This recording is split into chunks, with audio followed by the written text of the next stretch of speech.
Michelle Obama revealed the Queen branded royal protocol rubbish during a visit to Windsor Castle. The former First Lady said she was panicking about following the rules of behaviour when the Queen collected her and Barack Obama from their helicopter during their last visit of his presidency.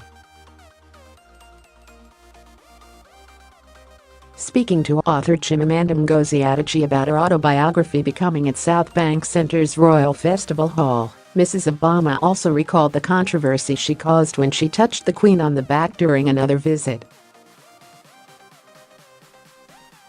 She said, "I touched her. After all those protocol lessons, I was human." Michelle Obama returns to secondary. She visited as First Lady 9 years ago. Michelle Obama enjoyed an emotional return to a North London secondary school she credits with inspiring her to get involved in educational reform. The former First Lady said she was moved, touched and inspired by her meetings with hundreds of youngsters at Elizabeth Garrett Anderson School in Islington yesterday. She said, "On a personal level I was moved and touched and inspired as I always am by the young people I meet around the world. It gives me a level of focus and determination when I get to see you all up close. And as I said then, you remind me of me and all the fears and all the challenges that you face.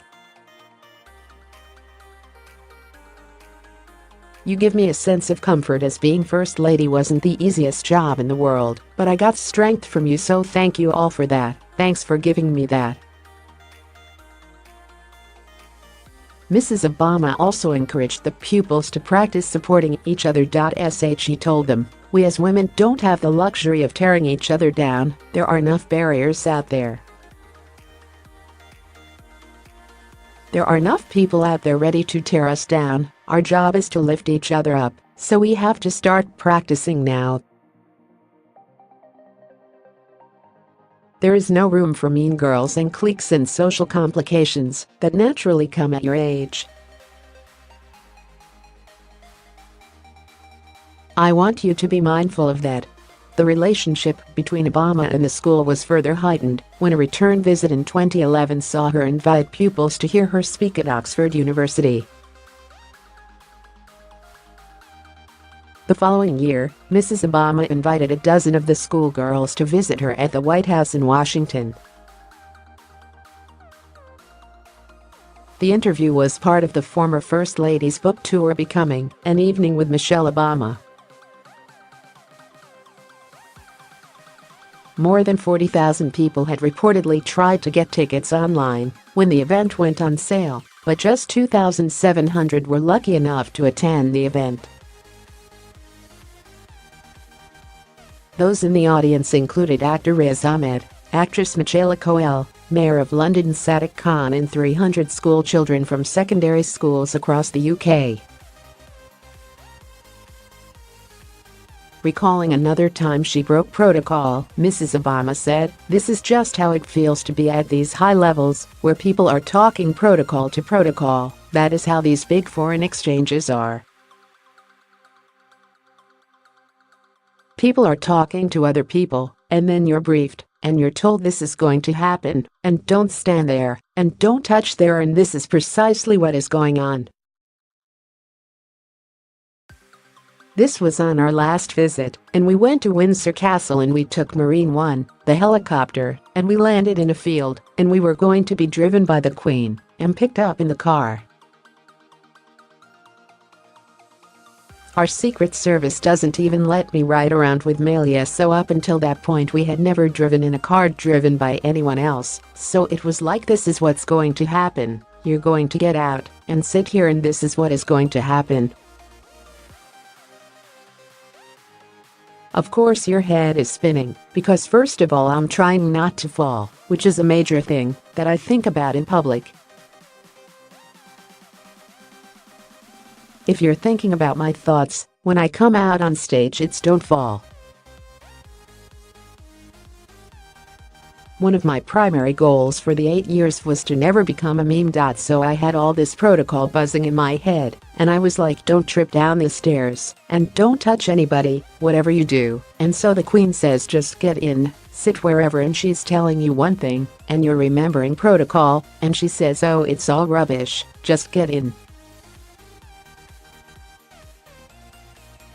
Mrs. Obama added that her husband had always had a great affection for the Queen, saying, Barack is so incredibly fond of Her Majesty, and I won't go into his fangirling, but I think it's because she does remind him of his grandmother Toot. She's smart and funny and honest.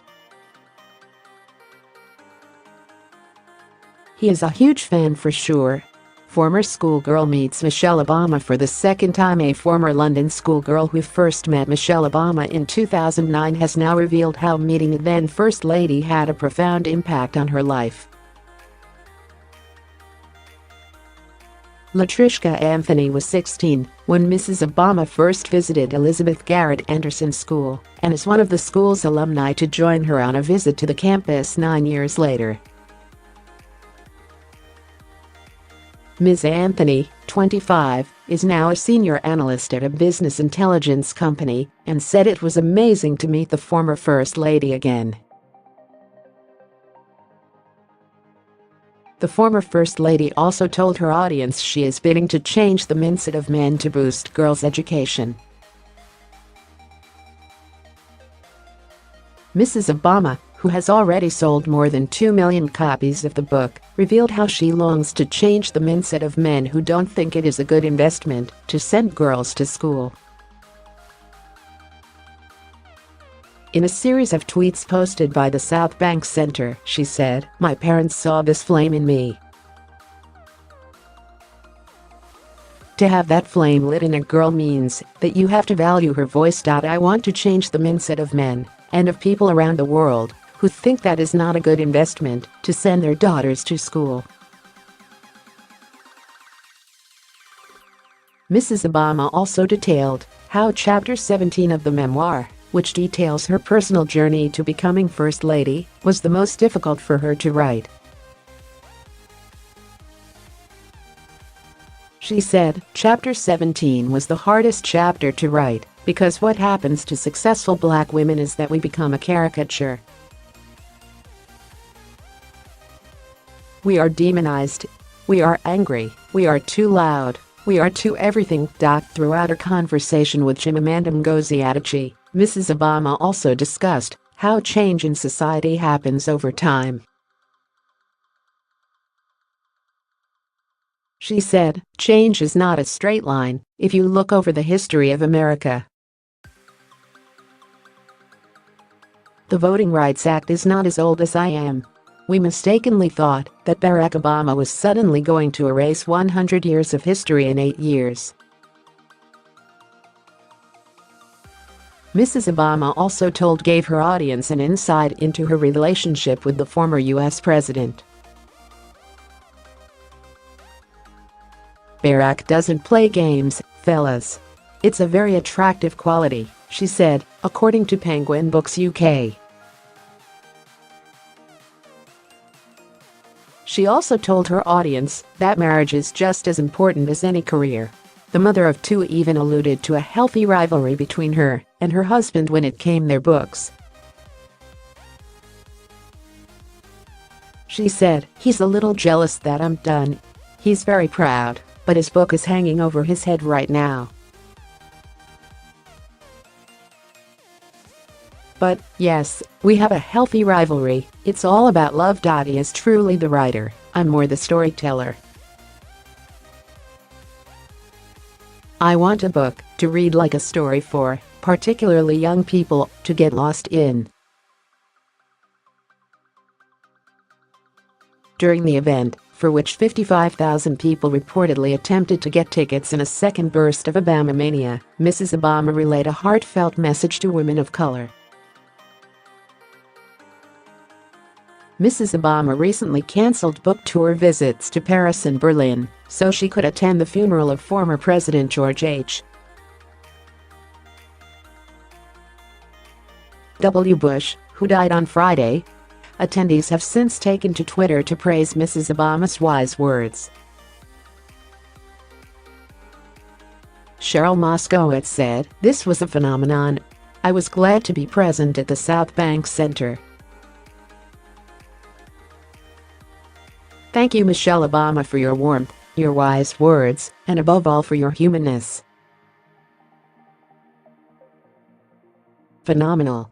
Laura Griffiths said, "Great to be in the audience for Michelle Obama and Chimamanda Ngozi Adichie at the Southbank Center this evening. A phenomenal, inspirational set of women and a brilliant event all round." Earlier on Monday, Mrs. Obama enjoyed an emotional return to a North London secondary school she credits with inspiring her to get involved in educational reform. The former First Lady said she was moved, touched and inspired by her meetings with hundreds of youngsters at Elizabeth Garrett Anderson School in Islington. In Becoming, she detailed the profound impact her visit to the comprehensive secondary school had on her 9 years ago, at a time when it had 900 refugee pupils, with 55 languages spoken between them. "Speaking today," she said, "meeting the girls here and the girls at Mulberry reminded me how much courage and talent and hope there is." She added, "On a personal level, I was moved and touched and inspired, as I always am, by the young people I meet around the world. It gives me a level of focus and determination when I get to see you all up close. And as I said then, you remind me of me and all the fears and all the challenges that you face. You give me a sense of comfort, as being First Lady wasn't the easiest job in the world, but I got strength from you, so thank you all for that. Thanks for giving me that."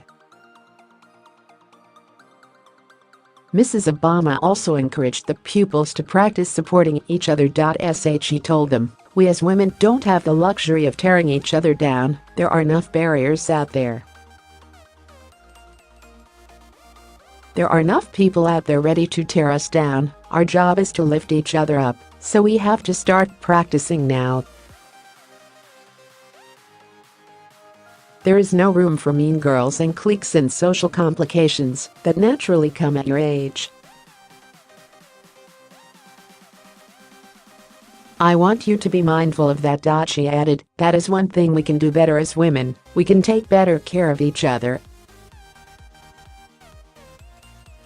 The relationship between Mrs. Obama and the school was further heightened when a return visit in 2011 saw her invite pupils to hear her speak at Oxford University. The following year, Mrs. Obama invited a dozen of the schoolgirls to visit her at the White House in Washington. Students spoke of the huge confidence boost the encounter gave them, as Mrs. Obama encouraged the girls to follow their dreams and to stay hopeful and keep working, despite their lack of privilege.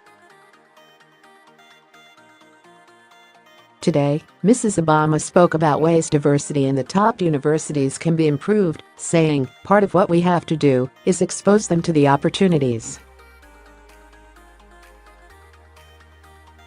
All kids can only dream things that are known to them. If they don't see elite colleges, if they don't know they exist, they don't know what to dream of." Referring to the trip she took to Oxford University with 37 AGA pupils in 2011, she said, "This is why our visit to Oxford was so important. Colleges and universities have to start doing the work, reaching out to kids very young.